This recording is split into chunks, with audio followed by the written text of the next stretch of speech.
Assalamualaikum warahmatullahi wabarakatuh.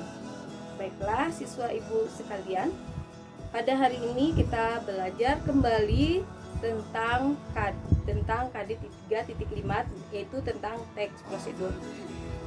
Pada minggu yang lalu kita sudah mempelajari tentang teks cerita fantasi.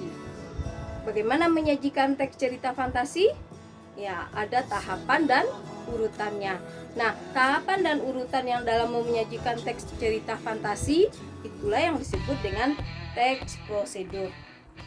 Pada hari ini kita akan membahas yang dimaksud dengan teks prosedur.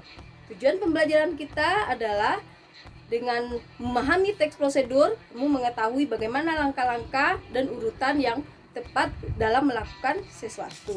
Yang kedua, kamu bisa menelaah teks kebahasaan dalam teks prosedur. Oke, kita masuk pada pengertian teks prosedur.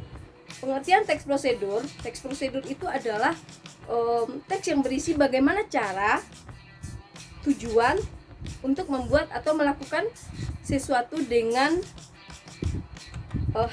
dengan langkah demi langkah yang tepat secara berurutan sehingga menghasilkan suatu tujuan yang diinginkan.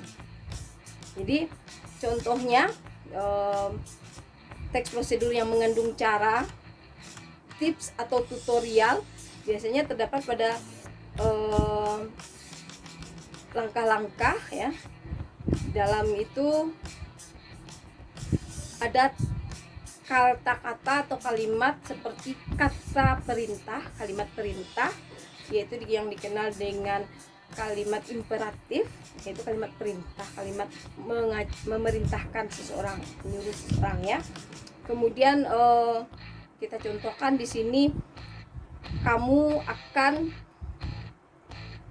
menuliskan cara memutihkan wajah melalui internet. Nah, kamu harus menuliskan bagaimana langkah-langkahnya itu. Tentu ada urutannya 1, 2, 3. Tentu ada kalimat-kalimat yang harus kamu sampaikan sehingga para pembaca paham dan mengerti apa yang kamu sampaikan. Kemudian tujuan teks prosedur itu yaitu untuk memudahkan para pembaca untuk mengikuti langkah atau perintah dari isi teks yang tujuan akhirnya bisa sesuai dengan keinginan pembaca. Kemudian struktur teks prosedur yang pertama itu yang harus ada dalam teks prosedur adalah tujuan.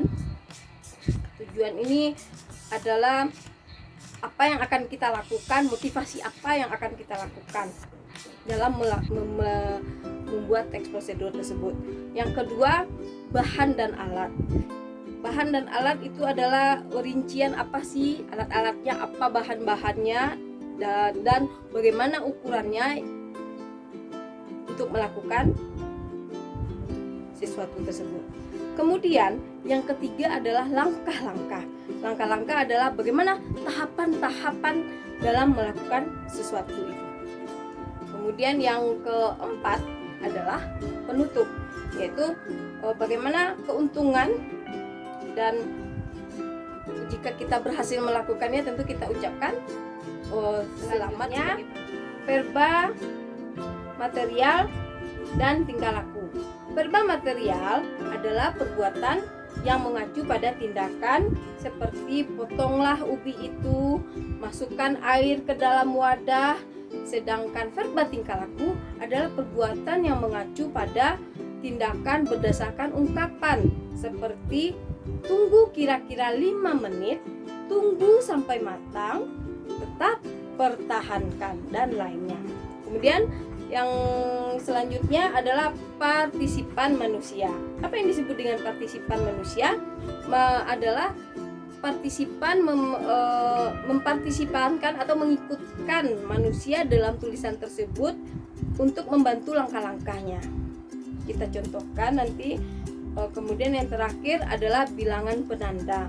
Bilangan penanda adalah bilangan yang mengurutkan langkah-langkah pada tulisan. Demikianlah pembelajaran kita pada hari ini. Ibu ucapkan Assalamualaikum warahmatullahi wabarakatuh.